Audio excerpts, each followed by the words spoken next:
Last जो chapter है परिसर अध्ययन भाग 2 का पाठ नंबर 10 ऐतिहासिक कालखंड। अब इस पाठ के जो स्वाध्याय के प्रश्नोत्तर हैं उसका हम लोग जो है कि उसके बारे में जानकारी प्राप्त करेंगे। तो तुम्हारे किताब में जो उसका स्वाध्याय है पेज नंबर 50 पर, यहाँ पे जो कि उसके प्रश्न उत्तर देखो स्वाध्याय के दिए गए हैं पेज नंबर 50 पे। पहला प्रश्न है, एक वाक्य में उत्तर लिखो। नवास में युगीन संस्कृत का विकास कहाँ हुआ? तो ये मैंने पेज नंबर लिख के रखा है 45 पे। इसका आंसर 45 नंबर पेज पे दिया गया। तो 45 नंबर पेज पे देखो, यहाँ पे नदी घाटियों में नवास में युगीन संस्कृतियों का विकास हुआ। तो पेज नंबर 45 पर नवास में युगीन संस्कृति का विकास नदी घाटियों में हुआ या नदी की घाटियों में हुआ। इस तरह से इसका उत्तर पहले के अ का उत्तर है। पहले का जो है हड़प्पा संस्कृति के श्रमिक किन वस्तुओं को बनाने में कुशल थे? पेज नंबर 48 पे इसका आंसर है।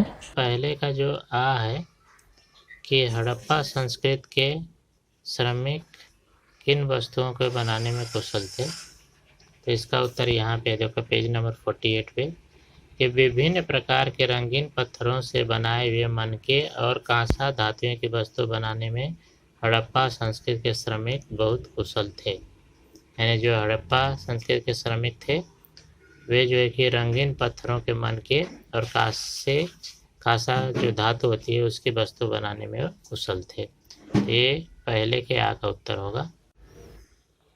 पेज नंबर 50 पे देखो प्रश्न क्रमांक 2, संक्षेप में उत्तर लिखो। हड़प्पा संस्कृति के नगरों की संरचना किस प्रकार की थी? तो पेज नंबर 47 पे इसका उत्तर दिया गया है। तो पेज नंबर 47 पे इसका पेज नंबर 47 पर दूसरे के अ का उत्तर है। 47 नंबर पेज पे यहाँ पर देखो दूसरे का अ लिखा हुआ है, यहाँ से शुरू होगा।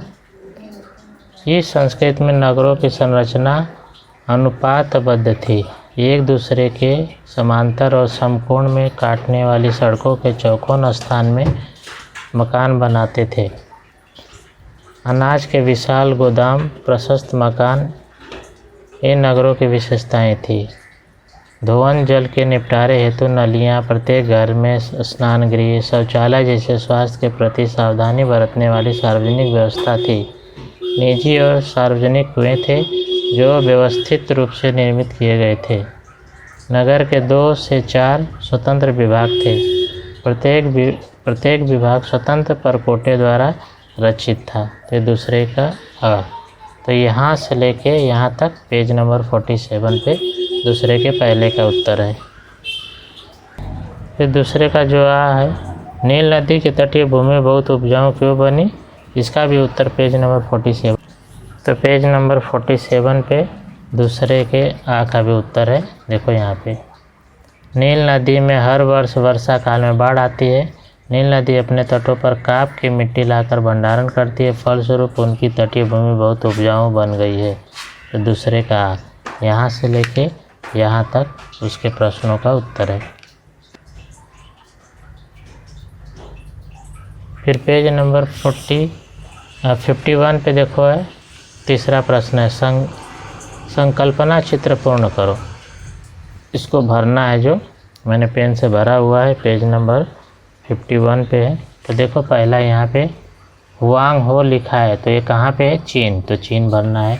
सिंधु, तो यहाँ पे हड़प्पा संस्कृति भरना है। इसके बाद में अफ्रीका यहाँ भरना है, यहाँ पे इजिप्ट आ गया है तो यहाँ पर अफ्रीका भरना है। इस मेसोपोटामिया, तो मेसोपोटामिया के इस तरफ जो भरना है टाइग्रिस और यूफ्रेटिस। देखो टाइग्रिस है, ये पेज नंबर 46 पे लिखा गया है, टाइग्रिस और यूफ्रेटिस ये भरना है। तो नदी तट की जो संस्कृतियाँ हैं उसके बारे में ये जो है कि संकल्पना चित्र पूर्ण करना है। इसको सभी लोग पूर्ण करोगे। इस तरह से जो परिसर अध्ययन भाग 2 5th क्लास में जो चैप्टर नंबर 1 से 10 थे वो सभी कंप्लीट हो गए और इनके क्वेश्चन आंसर भी मैंने जो है कि आप लोगों को उसके बारे में बताया है। आई होप सबको समझ में आया होगा। Thank you.